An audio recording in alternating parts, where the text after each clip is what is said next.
You're listening to Power Talk, Berkeley Electric Cooperative's official broadcast about the cooperative, our communities, and ways to use energy wisely. And now, let's join our hosts for today's episode.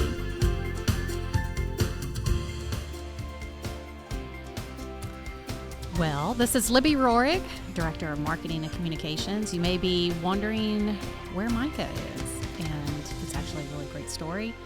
He is out taking pictures of them saving a kitten. So big shout out to our garage folks who maintain our fleet vehicles. But why are the garage folks involved in saving a kitten, the audience may ask? Because one of our employees has been unknowingly bringing a kitten to work every day in our engine. And it is safe and sound, but we are eager to see said kitten and its cuteness. So Micah ditched us to go save the kitten. And you're left with Libby Roerig. And I'm joined by my favorite person at the co-op. Well, naturally. I'm Kristen Halverson. I'm the Director of Organizational Development here at Berkeley Electric. Yeah. So we guarantee a fun show today. Guaranteed. Absolutely.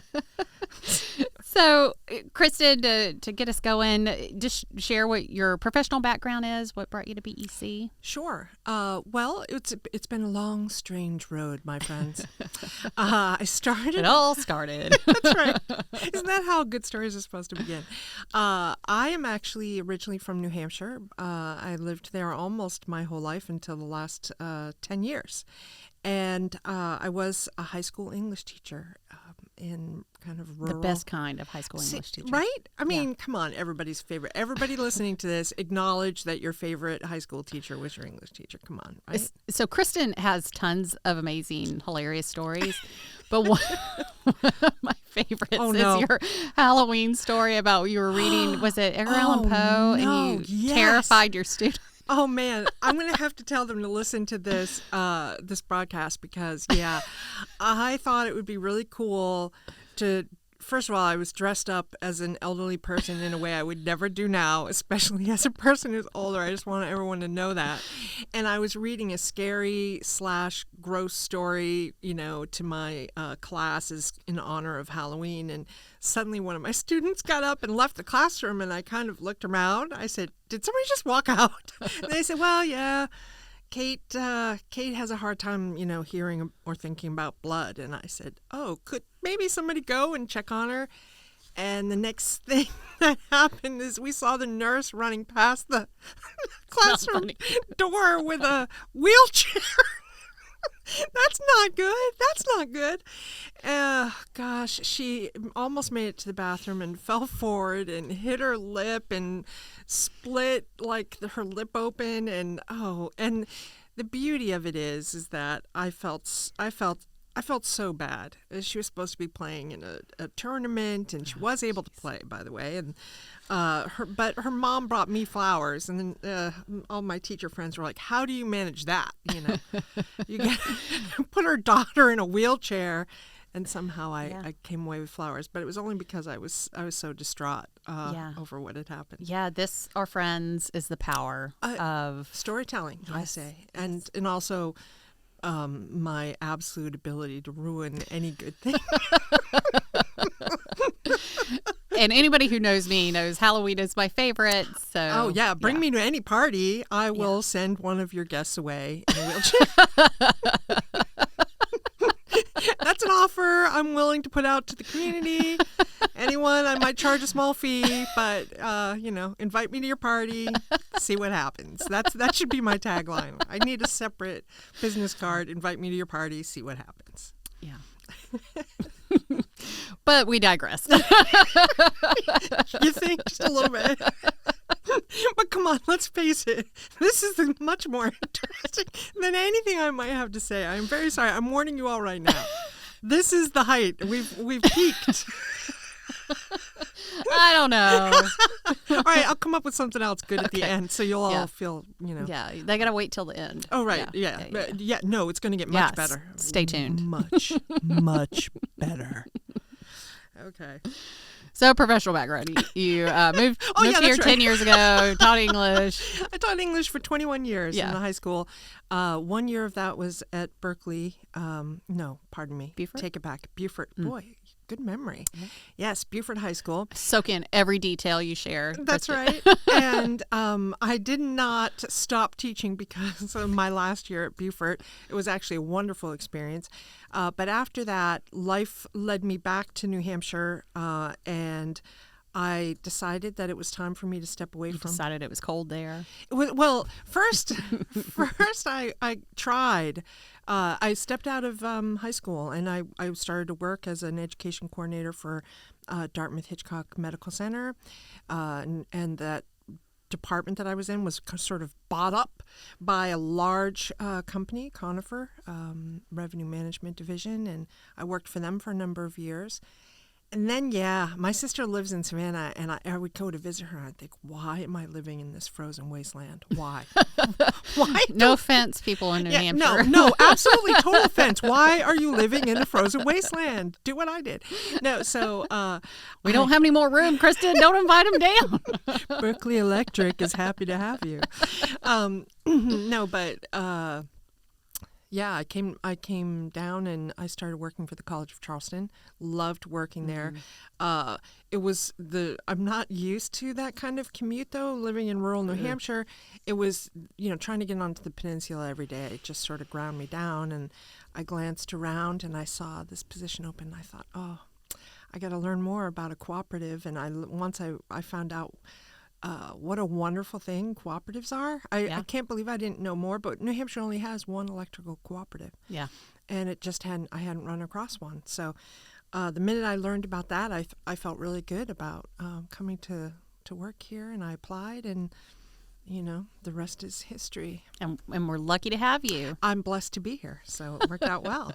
Yeah. So for those of you who don't know, Kristen's role is within the larger human resources department? Yeah, so I didn't kind of follow up on all the different job title changes, but essentially as time went on, I became more and more involved in employee development, in mediation even, working with career development.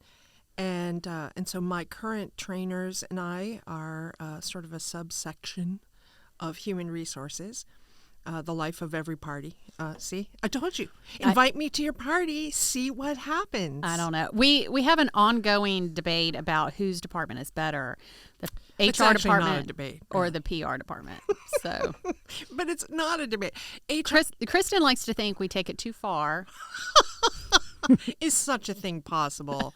But yes, actually, no, let me put it out there. Yes, as a member of HR, it is possible for things to go too far.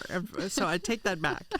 But I work with just what a great department. It's so loving. Team. They're wonderful. We have blast. We laugh all the time. Yeah. But yeah, marketing is pretty good. Yeah. Pretty good. We have a lot of fun.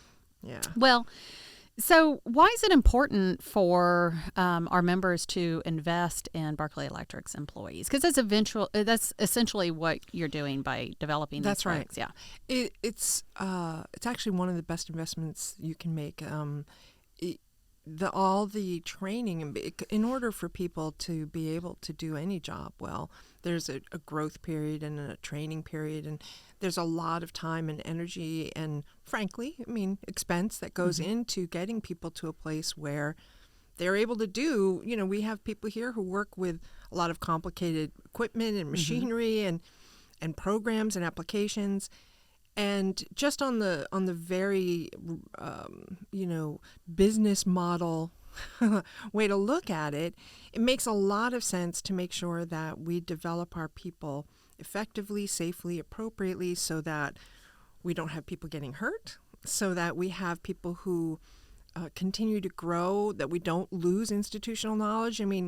We have a cohort of people who are getting ready to retire now, and the loss of all of that experience and knowledge is a little frightening, because we want to keep it. Just in the last couple of years of retirements, we've lost, 700 years of experience collectively? It's insane. And I'm happy for each and every one of the people who are able to retire and enjoy themselves, and so I don't begrudge that. But it's so important for us to fill that gap as much as we can with all, like you said, with 700 years of experience. If you try to encapsulate all that those people had learned and done, and So we really want for our efficiency, for our safety, also for employee engagement and satisfaction. We want to keep our employees, growing and learning and feeling like they're invested here, because having employees leave us, again, it's a loss of institutional knowledge, but on the other level, we've got to hire again, and we've got to massively retrain. expensive. It is. Yeah. And time and money. Yeah. A lot of people don't realize what a cost it is, to lose an employee, because all the time and energy that goes into the paperwork, that goes into the insurance and hiring and the interviews and retraining, the new person, and you're only hoping that person, stays or works out. Yeah. So what the good thing to do? Hire well. Treat people well, keep them engaged, and, listen, and all work together, hopefully, to be able to provide the best service, most efficiently, most safely. Yeah. I feel really strongly that,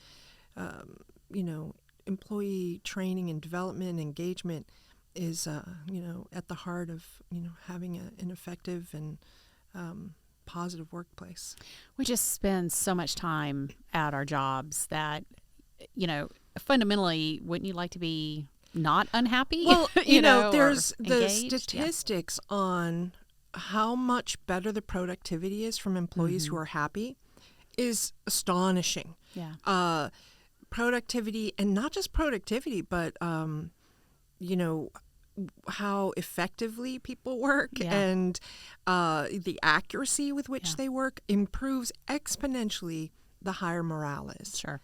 And so having employees who realize that you care about them, who know that we want them to best grow. for them. That's right. And we're fortunate, because this is just such a great place to work, and everybody just cares about each other. But that doesn't happen by accident. It's a culture you have to build brick by brick, and person by person, and interaction by interaction, and it's awesome.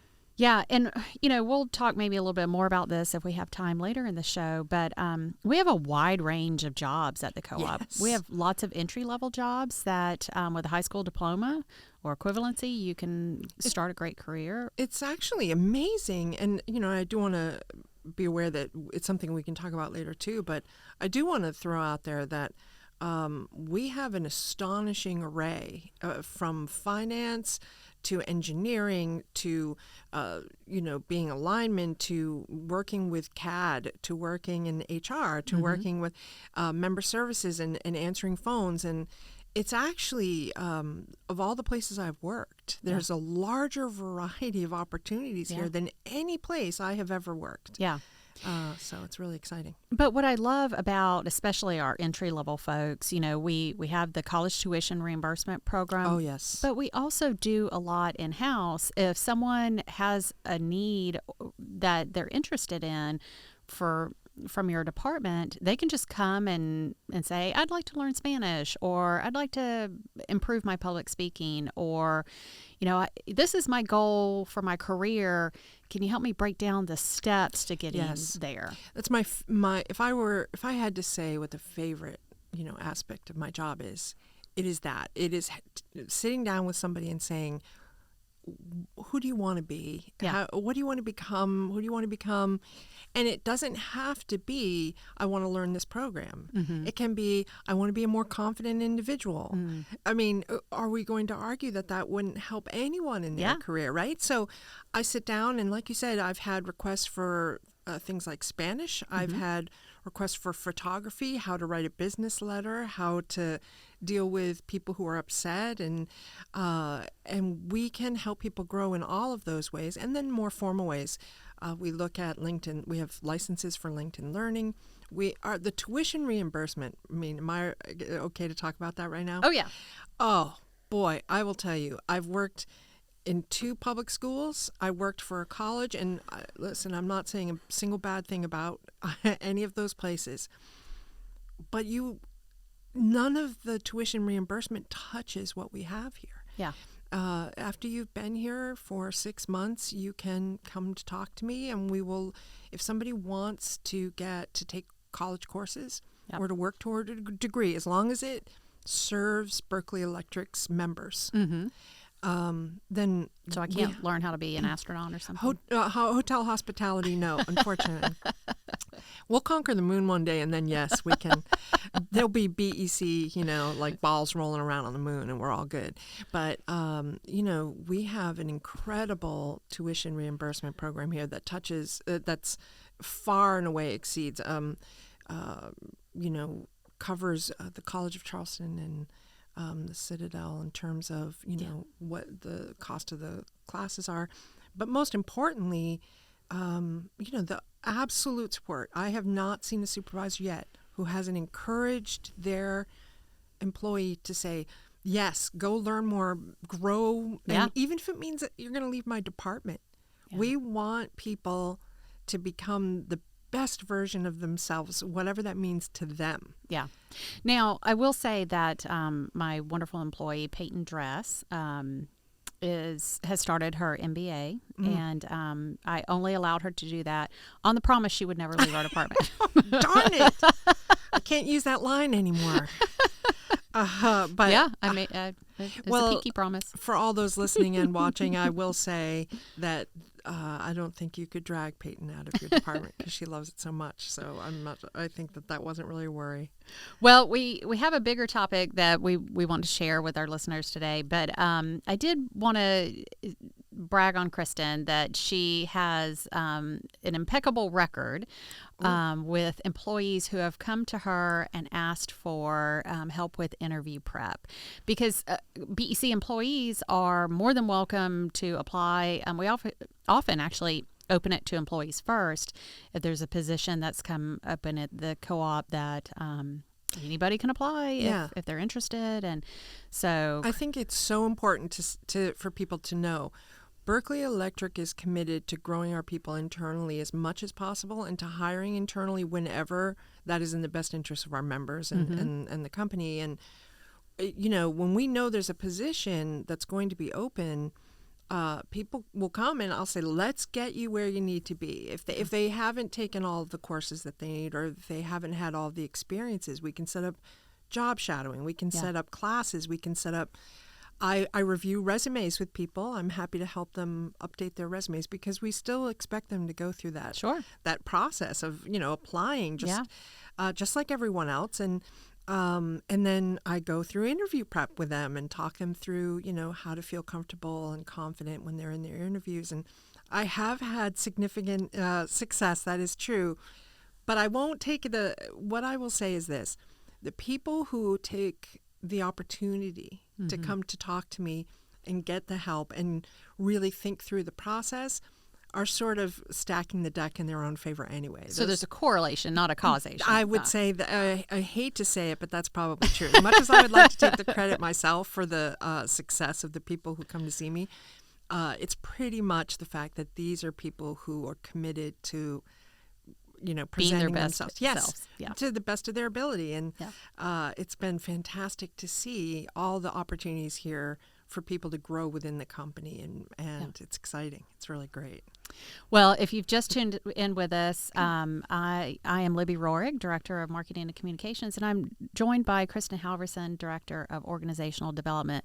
We were ditched earlier this morning by Micah Ponce, who for a is good cause. The communications guy. He's out saving a kitten. I mean, literally. What are you going to say, right? Yeah.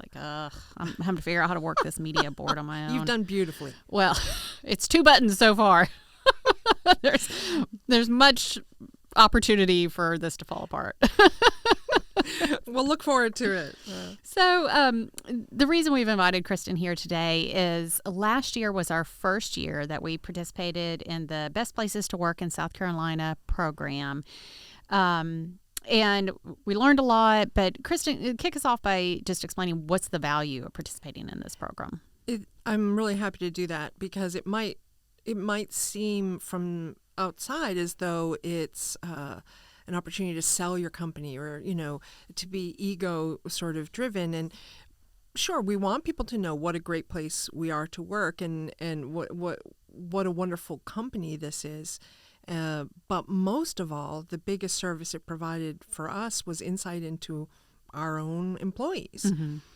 When you become part of that that group, when you apply to become named as one of the best companies, it's an extensive survey. Oh, yeah. I mean, it's not small, and it's sent to a completely anonymized. I don't know if I just made up my own word there. We'll go with it. Okay. You're an English teacher. You've excellent. got authority. Yes, that's right. Pretend I. So at any rate, and it's sent out to all of the employees. We don't know who says what, and so hopefully, what we're seeing there then is people giving us real valuable feedback, and we got some wonderful feedback. We did make the list as one of the I agree. Best places to work. So I want to say that right off. Yeah. And we were really honored and glad that was the case.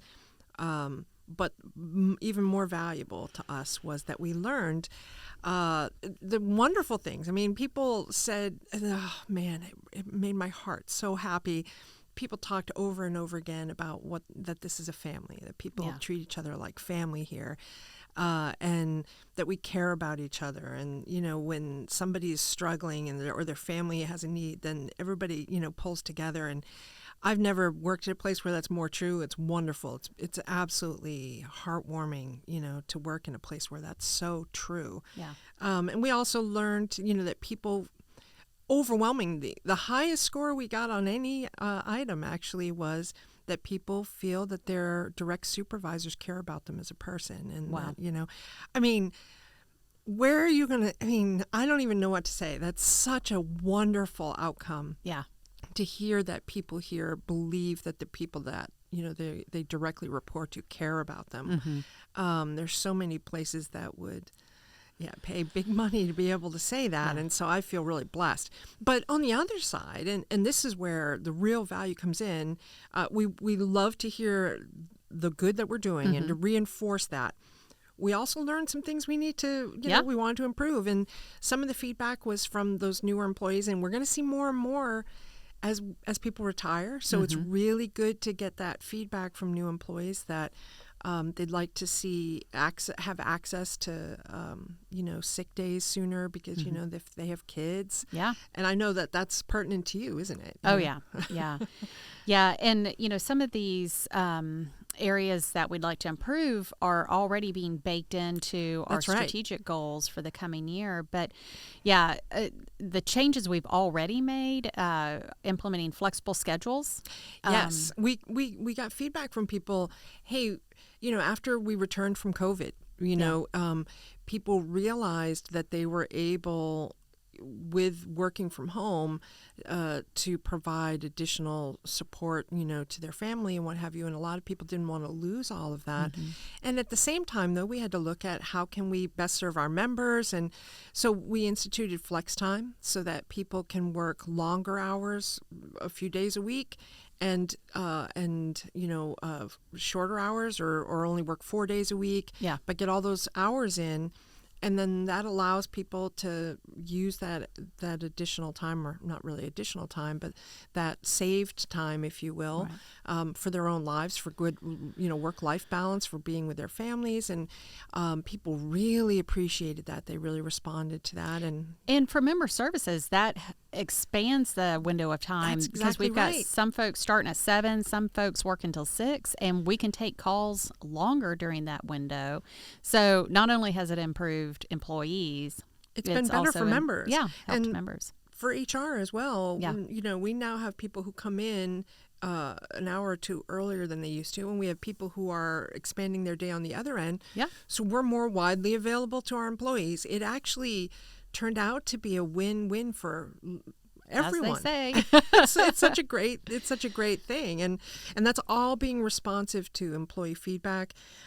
We also looked at that. We've started fronting new employees with that sick time, so that if they have a child who gets ill, you can't as a parent decide when you're, unfortunately, because we'd say never, right? Yeah. We don't want them to ever be sick, but it really provided us with some insights and opportunities to to make changes that would be helpful and improve. Well, and like you referenced earlier, I my husband and I have an elementary school age child, and if you're a new employee and you don't have access to sick or vacation and you have a child who is off for a week on spring break, how do you cover just the schools being off with 2 weeks of vacation but with the flex scheduling, that's taken a bigger burden off my use of PTO, because I can work 4/10s and then just schedule my off day when, the schools are closed, or if there's a field trip or something, or a field day that I want to attend.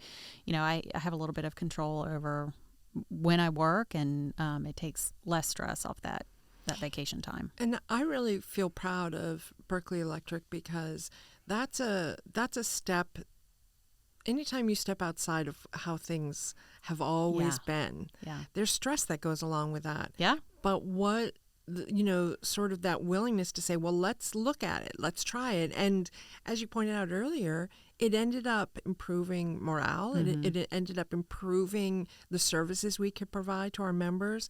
And so sometimes just that willingness to say, let's take a look, let's see, and let's explore how we can better serve our employees and our members simultaneously. I mean, boy, it was a really great opportunity. And fundamentally, if you can take some stress off of employees who are worried about how am I going to cover my kids XYZ, it takes that anxiety and that thought time away from that and puts it back to the work. Squarely, yes. And, there have been employees who have had to say, I can't work because I have to, I have a child with an illness, mm-hmm. or I'm taking care of a parent, and I need to go there once.